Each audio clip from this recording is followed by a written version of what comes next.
Seemed like goodbye. Mariupol defenders make their stand. Ukrainian fighters at Mariupol's pulverized steel plant are holding out against Russian troops in an increasingly desperate effort to keep Moscow from taking the strategic port city. Lviv, Ukraine. Ukrainian fighters in the tunnels underneath Mariupol's pulverized steel plant held out against Russian troops Thursday in an increasingly desperate and perhaps doomed effort to deny Moscow what would be its biggest success of the war yet, the complete capture of the strategic port city.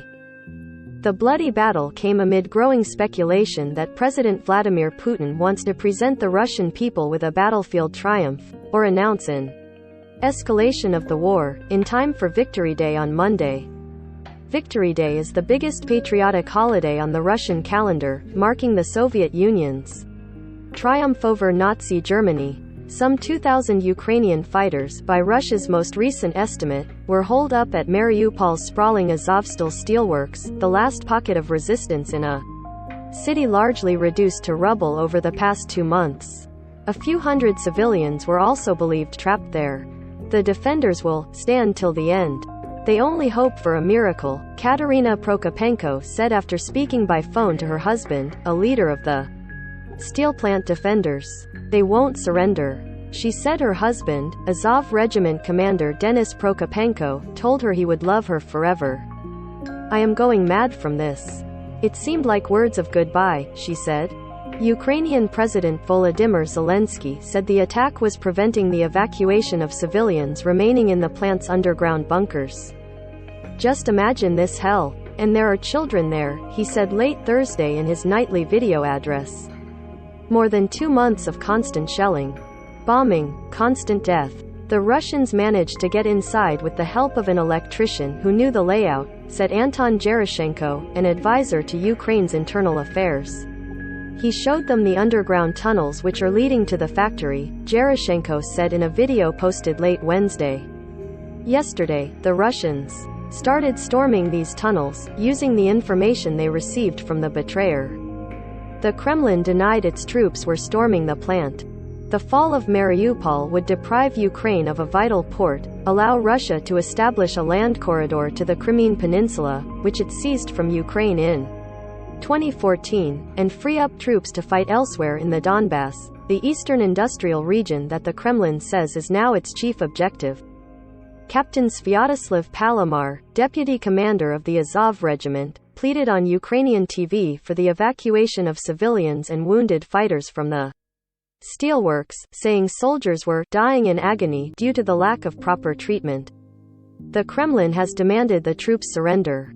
They have refused. Russia has also accused them of preventing the civilians from leaving. The head of the United Nations said another attempt to evacuate civilians from Mariupol and the plant was underway. UN Secretary-General Antonio Guterres said, "We must continue to do all we can to get people out of these hellscapes." More than 100 civilians were rescued from the steelworks over the weekend. But many previous attempts to open safe corridors from Mariupol have fallen through, with Ukraine blaming shelling and firing by the Russians. Meanwhile, 10 weeks into the devastating war, Ukraine's military claimed it recaptured some areas in the south and repelled other attacks in the east, further frustrating Putin's ambitions after his abortive attempt to seize Kyiv. Ukrainian and Russian forces are fighting village by village.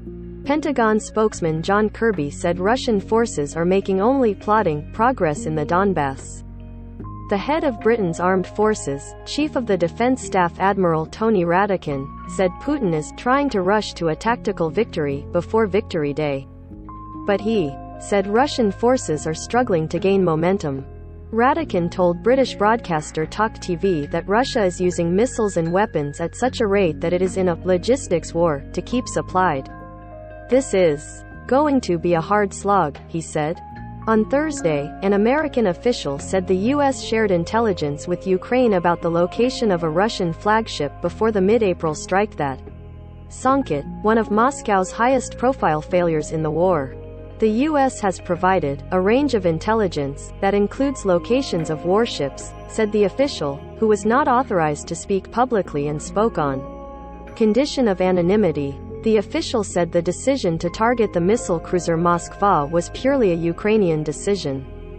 Fearful of new attacks surrounding Victory Day, the mayor of the western Ukrainian city of Ivano-Frankivsk urged residents to leave for the countryside over the long weekend and warned them not to gather in public places. And the southeastern city of Zaporizhia, a key transit point for evacuees from Mariupol, announced a curfew from Sunday evening through Tuesday morning. In other developments, Belarus authoritarian president, Alexander Lukashenko, defended Russia's invasion of Ukraine in an interview with the Associated Press but said he didn't expect the conflict to drag on this way. Lukashenko, whose country was used by the Russians as a launchpad for the invasion, said Moscow had to act because Kyiv was provoking Russia. But he also created some distance between himself and the Kremlin, repeatedly calling for an end to the conflict and referring to it as a war, a term Moscow refuses to use. It insists on calling the fighting a special military operation. Mariupol, which had a pre-war population of over 400,000, has come to symbolize the misery inflicted by the war. The siege of the city has trapped perhaps 100,000 civilians with little food, water, medicine or heat. As the battle raged there, Russian Defense Ministry spokesman Major General Igor Konashenkov said Russian bombardment Thursday hit dozens of Ukrainian military targets, including troop concentrations in the east, an artillery battery near the eastern settlement of Zarozhna, and rocket launchers near the southern city of Mykolaiv. 5 people were killed and dozens injured in shelling of cities in the Donbass over the past 24 hours, Ukrainian officials said, with shells hitting schools, apartments and a medical facility. Ukrainian forces said they made some gains on the border of the southern regions of Kherson and Mykolaiv and repelled 11 Russian attacks in the Donetsk and Luhansk regions that make up the Donbass. The Washington-based Institute for the Study of War said that Ukrainian forces have largely stalled Russian advances in eastern Ukraine, and intensified Russian airstrikes on transportation infrastructure in the western part of the country have failed to stop Western aid shipments to Ukraine. But the war has devastated the country's medical infrastructure, Zelensky said in a video link to a charity event in the UK, with nearly 400 healthcare facilities damaged or destroyed. There is simply a catastrophic situation regarding access to medical services and medicines, in areas occupied by Russian forces, he said. Even the simplest drugs are lacking. With the challenge of mine clearing and rebuilding after the war in mind, Zelensky announced the launch of a global fundraising platform called United 24. At the same time, Poland hosted an international donor conference that raised $6.5 billion in humanitarian aid.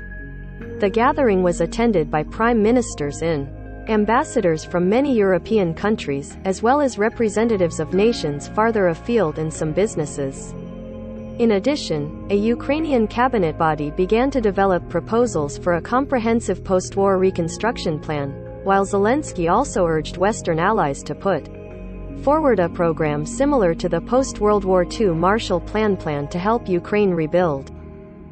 Anna reported from Zaporizhia, Ukraine. Associated Press journalists Jessica Fish in Zaporizhia, Ina Verenitsia and David Keaton in Kyiv, Uraz Karmanow in Lviv, Mstislav Chernov in Kharkiv, Lolita C. Baldor in Washington and AP staff around the world contributed to this report. Follow AP's coverage of the war in Ukraine. https://apnews.com/hub/Russia-Ukraine